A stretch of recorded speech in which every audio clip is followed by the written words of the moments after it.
Mijoz sochni qanday olamiz? Abduqodir Husanov sochida aqvoling. Ha. Futbolga qiziqasanmi deyman, ha? Ha. Chiroyli taxlab qo'yamiz, ha. Ustoz, shu safar men sochini olay. Kelganing hali 3 kun bo'ldi-ku. Yaxshi o'zlashtirgin, undan keyin soch olishni boshlaysan, tushundingmi? Xo'p.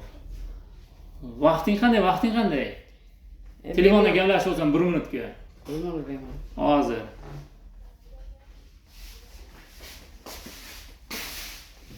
Alo.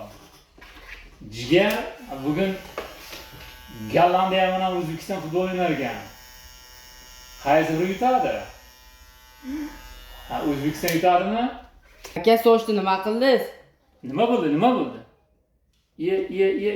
qilding? Bilmayman. Ya nima qilding? Bilmayman. Ya nima qilding? Bilmayman. Ya rasvo qilib qo'yding, buzding-ku. Ya! O'z soch oldirishga pul olib kelganmiding? Ha.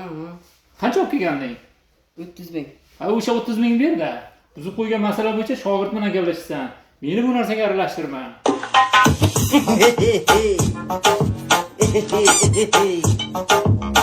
Ha ha ha.